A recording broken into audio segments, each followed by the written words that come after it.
But if you think about it, societally we see this all the time. Christmas comes around, everyone eats like a dickhead, you know, gains 5 or 10 kilos. Oh, I better do something about it, New Year's resolution. That lasts around until about Easter. Everyone, or they don't, and they wait until February. Then Easter comes around and then they eat a shit ton of chocolate. And then they go, oh my God, it's almost the middle of the year, it's almost winter, well, I give up, I don't care.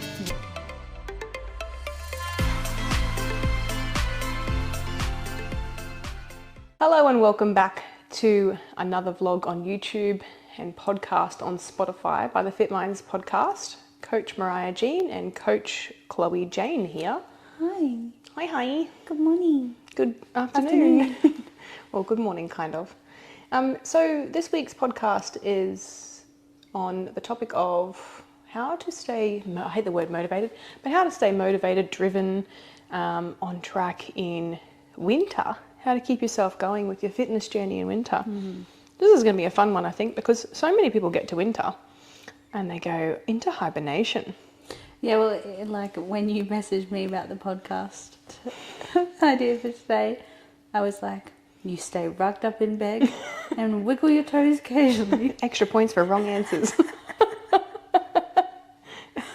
And then what did you say in response? It was like, getting up to make yourself a hot chocolate or something like that. Honestly, yeah. Hot drinks, for sure. I mean, we know that on that topic, we know that winter can be pretty bad for, I mean, in Australia, we're pussies, honestly, our winter is nothing, but it can be pretty bad for craving a lot of those really hearty, you know, wholesome foods, but by the same token, you can be having like soup with bread and butter and bomb combo, right? And even things like hot baked goods, you know, hot chocolates, hot drinks. Yeah. A lot of liquids, you know, when we get sick as well, which, don't get me wrong, I recommend liquids when you get when you're unwell, but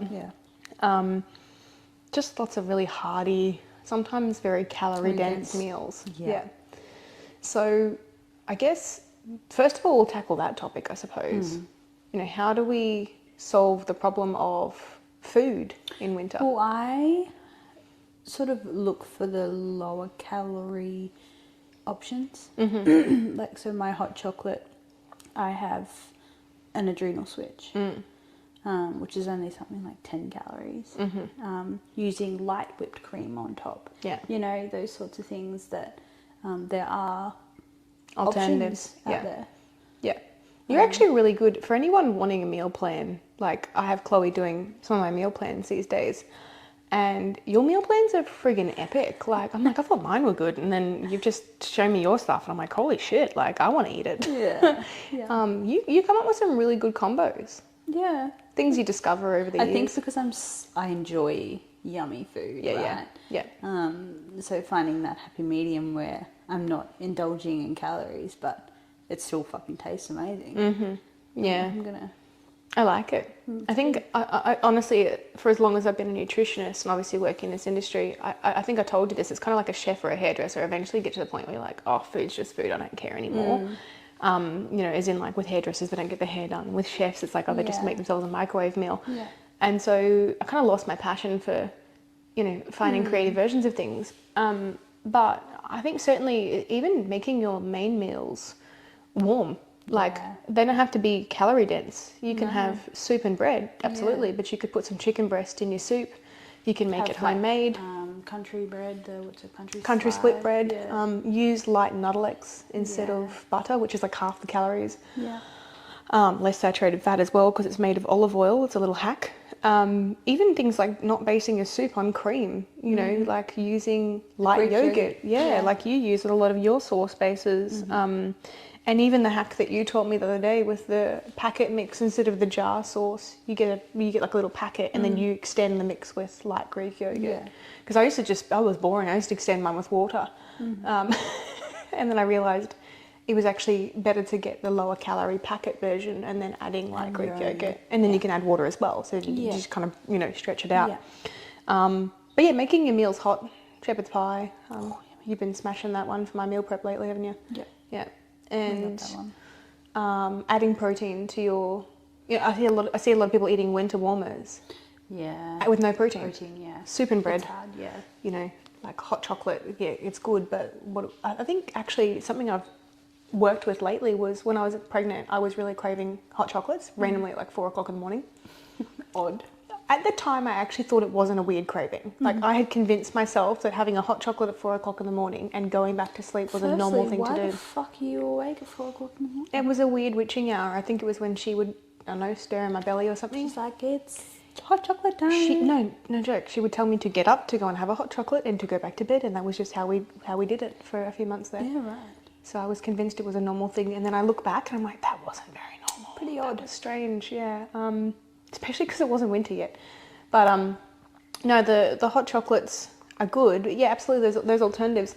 I actually was talking to a client of mine about like heating up skim milk and then adding a scoop of protein to it, shaking it in a shaker, and then pouring it back into a cup. Yeah. So that's a sneaky way of getting a hot chocolate but having more protein and not just drinking a protein shake in winter. Yeah. So just little things like that.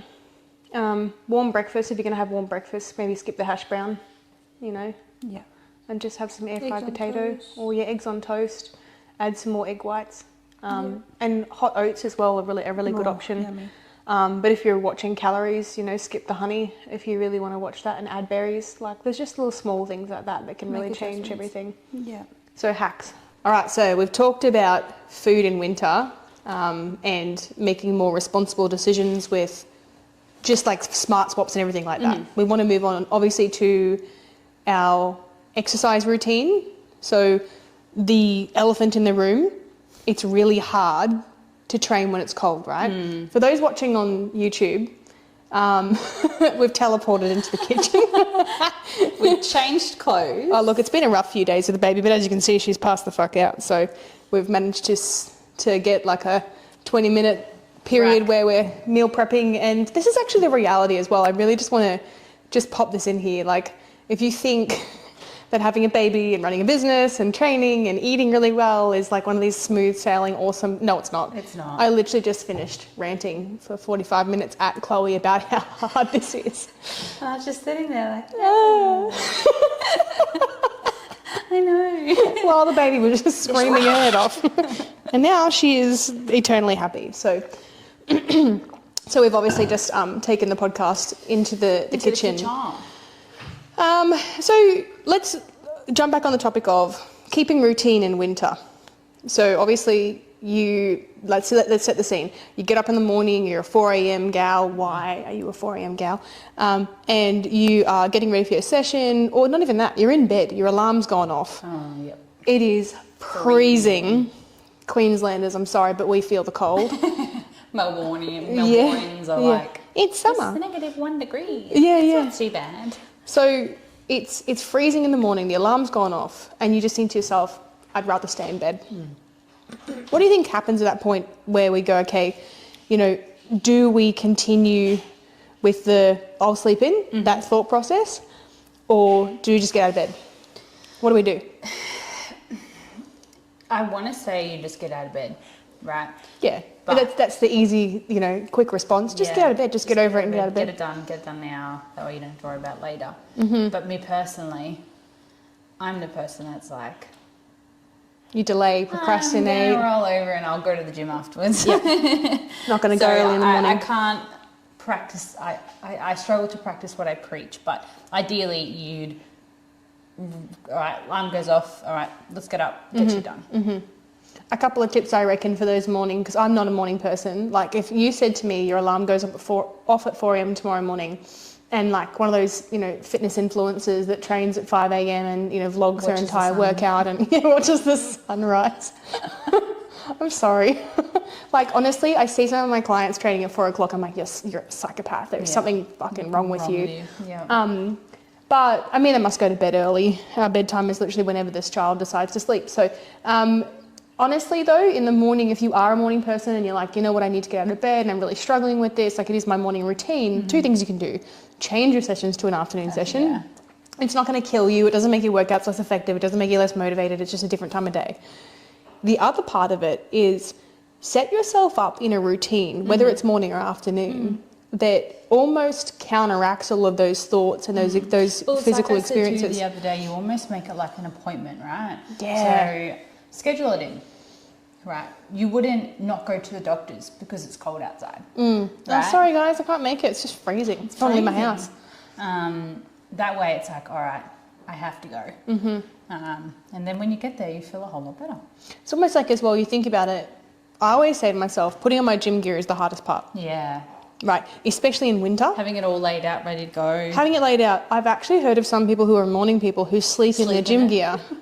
I mean, why not? You know, like you're not going to sweat that much. You're sweating the workout anyway. So sleep in your gym gear, wake up, tie your hair up and off you go. Chuck some deodorant on. Puts your slippers right next to your bed. Like make sure that you have as little discomfort and as little inconvenience as possible, right? So make it as convenient as possible.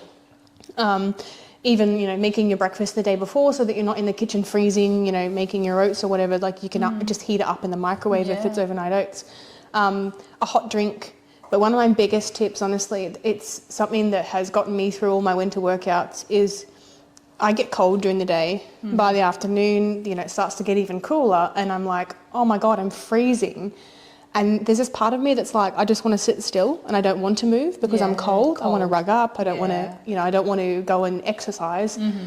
So I will actually jump in the shower and burn the crap out of myself. Like I will go in there and I will literally have a sauna and a shower in one and just be like, I'm ready. This is, and honestly, you get out of the shower, the shower's covered in steam. You're like, you know, the heat lamp's on. But then you get out of the shower and you're freezing again. No, heat lamp's on, right? So you keep this little warm, cozy little thing going on.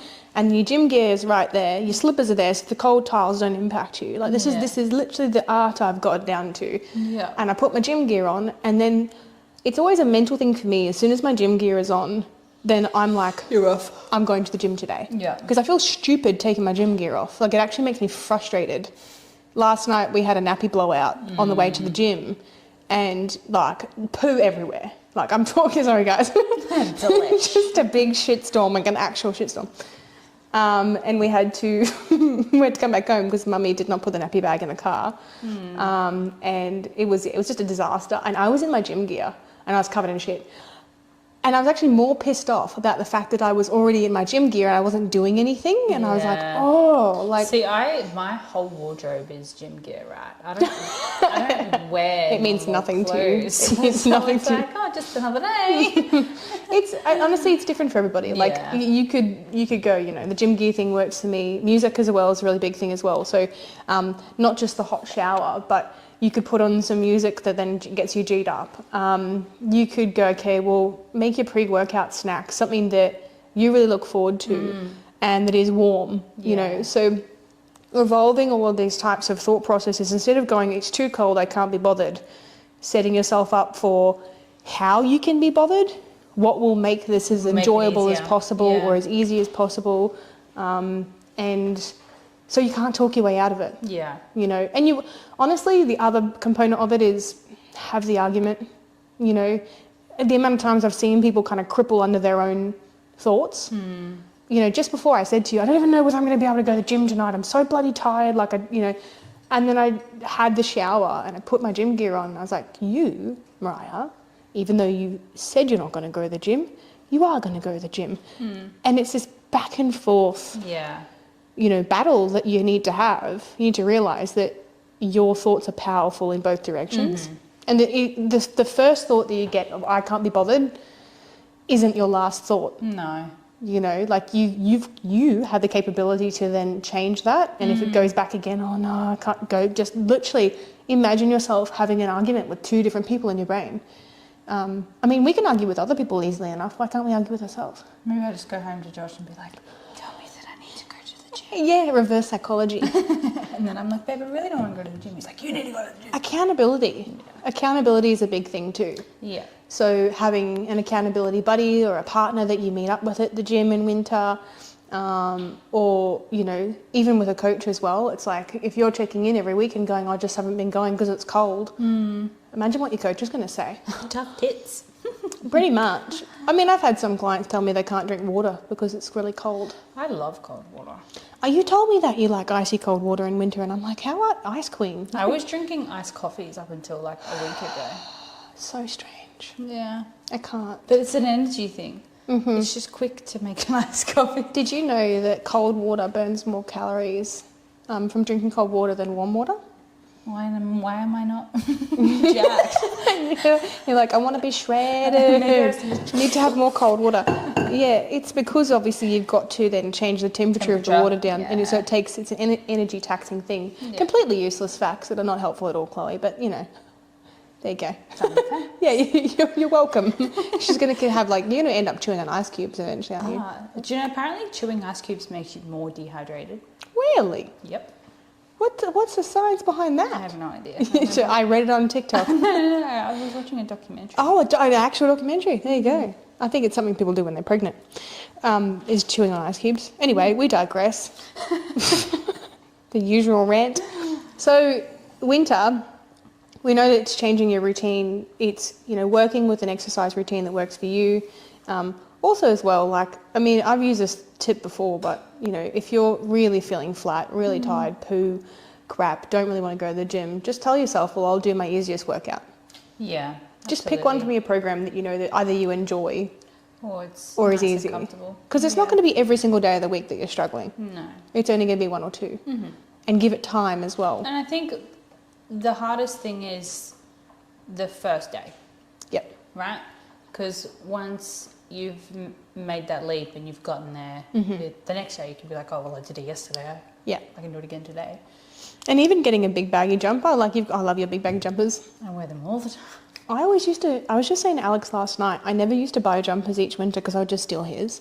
So I would go through this, stage where I'm like, yeah, I should buy a winter jumper. Oh, no, that's right, Alex has got jumpers. And he got the shits with me because then he had no jumpers left. But that's my tip is, wear a big baggy jumper, wear your partner's jumper to the gym. Put on as many layers as you want to. I was going to say, you'll see me at the gym in track pants, a jumper, a long sleeve. Yeah. And then as I get hot, I slowly strip off the layers. It's just you know what though? Do you think it's going to be socially frowned upon to take your doona to the gym? What about an Udi? I was wearing a SpongeBob one this morning. Did you not notice my Udi? Yeah. No. Could I wear that to the gym? I was like, no, I was busy. Yeah, absolutely. I would. Do you reckon? Yeah. Should we rock up in our Udis? I don't have one. Sienna has one. Maybe I could try and squeeze into one of Sienna's. Comes up to here. I think it shrunk in the dryer. Yeah. What's your Udi got on it? Hers has got... Oh, I meant Sienna's, because Sienna's cool. Princesses, I think. Oh, really? I don't know. I'll tell you when I get home. I'm sorry, but you now have to get an Udi. Yeah. I find them too much sometimes. They are too much. That's why I took mine off this morning, because I got too hot. Get all hot and flustered. Anyway, so blanket or an Udi to the gym. Honestly, though, you could probably wear it in the drive. And who's going to see you at 4 a.m? Crank up the heating in the car. Wear the Udi into the gym and then just take it off once you're in, because it's warm once you're in the gym. Body heat. Yeah, it's always lots of bodies and sweaty men. Delicious. I always think of it like this, right? You're only cold for the time, or chilly, from the time that you go to your bed to the shower. Then from the shower to the car, you put your heater on in the car. Yeah. And Even then if you preheat your car. You just leave it running overnight. Gets in, battery's dead. Chloe's tips are very helpful. I know what you mean though. When you wake up, you're like, all right, turn on the car now. Yeah, that's a good idea. Yeah. Then go do your thing. So have a warm, preheat your car. It's like preheating your oven, but for you. And then from there, it's only from the car. The walk, I know people go, oh yeah, and they have a joke about it. Cumulatively, that's all of probably a couple of minutes. Yeah. So you're working yourself up over an experience of a couple of minutes, which you would be experiencing anyway if you're getting out of bed in the morning. It's just slightly colder at 4 than it is at 9. So a lot of it is mentality, really. Yeah, absolutely. And that obviously brings us to our final point. How do we attack the mentality of... Chloe's just doing some meal prep for me. Sorry. No, don't be sorry. I'm excited. What is it? Mashed potato and mince this week. Veggies. It's really boring because I'm boring. But the mentality around winter is that people think, okay, well, I'm going to go into hibernation. I'm going to completely let go of my goals because it's too cold. I'm not going to be in a bikini. So why not just let myself go? I think you have to remind yourself that once winter is over, summer is waiting. Spring and summer is waiting. Yeah. And something I actually have done for about 11 years now is back when I was anorexic and I was, running way too much and eating not enough. But I would do my cuts in winter. And it would be because I could go to the gym. I could wear really baggy clothes. And it's something that I, as in, mentally kept from there. I could wear baggy clothes. I could, go through my cut and like almost surprise. Yeah. Spring, summer comes around and I'm not the person going, I better actually get my shit together and lose some body fat. Not saying everyone has to do that for summer. But I would think about things differently because a lot of people would come to me as a coach and be like, hey, I want to get lean for summer. Yeah.